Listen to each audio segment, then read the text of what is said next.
Channel of Vadodara. Dabhoi Vega 3 રસ્તા પાસેથી વિદેશી દારૂ ભરેલી વડોદરા તરફ જતી કાર સાથે 2 ઇસમોને ડભોઈ પોલીસે ઝડપી પાડ્યા હતા। ડભોઈ પીઆઈને એસજે વાઘેલા અંગત બાતમીદારથી બાતમી મળી હતી કે બોડેલી તરફથી સફેદ રંગની એક કારમાં 2 ઇસમો વિદેશી દારૂ ભરીને હેરાફેરી કરી રહ્યા છે। કાર બોડેલી તરફથી ડભોઈ થઈ વડોદરા તરફ જવાની છે, જેથી વેગા ત્રિભેટ પાસે વોચ ગોઠવવામાં આવી હતી। બાતમી મુજબની કાર આવતા તેને આંતરીને તપાસ કરતા કારની પાછળની સીટ નીચે ચોરખાનું બનાવી તેમાં વિદેશી દારૂનો જથ્થો છુપાવેલો જણાઈ આવ્યો હતો।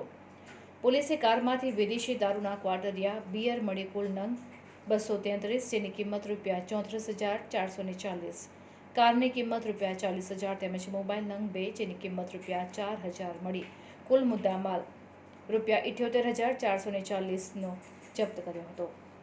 કાર અને વિદેશી દારૂ સાથે ઝડપાયેલા ઈસમોના નામ ઠામ પૂછતા તેઓએ પોતાના નામ ફારૂક સેલોદ તેમજ શૈલેષ જગન્નાથ વસાવા હોવાનું જણાવ્યું હતું।